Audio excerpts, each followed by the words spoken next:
I love when horror movies have really frustrating and devastating endings because I think that's the point of horror. It should leave you feeling numb and empty and wondering why the fuck you even like the shit in the first place. So, with that being said, here's some movies that made me feel that way. Eden Lake. This is the movie that I've only watched once and I have actually not had the courage to revisit yet because of how unfair and devastating the ending is. I'm not going to get too much into what happens at the endings, by the way, so there won't really be spoilers in this. But this movie, just when you think everything's good, it slaps you in the fucking face.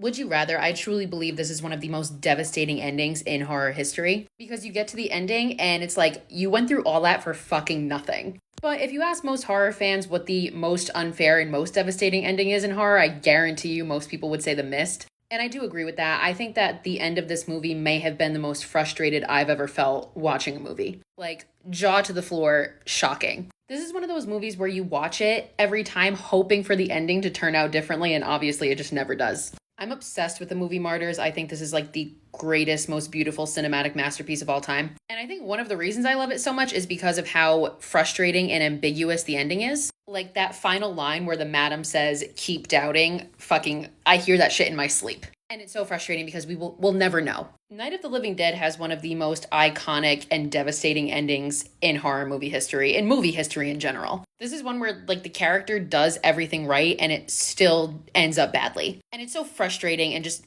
gut-wrenching. Oculus is a movie that I want to revisit because I have not watched it in a really long time and I absolutely love it. This is another one where the ending is just like a punch to the gut because we know he didn't do anything wrong, but we know that nobody's ever going to believe that. I Saw the Devil is another one like Martyrs where I personally feel like this is one of the greatest cinematic masterpieces of all time. This whole movie is so frustrating and disturbing, but you get to the end and like that final shot of his face, it's like he won, but he didn't win. And then you think of like all the destruction that he's kind of caused throughout the whole movie. This is one of those movies where you'll sit there in silence for 10 minutes, like debating if you were rooting for him, if you should have been rooting for him or not. You're Next is another one I think a lot of horror fans would put on this list, which I think rightfully so. And it's another one like Oculus, like we know what went down, but is anybody actually going to believe her? And it ends without us knowing that.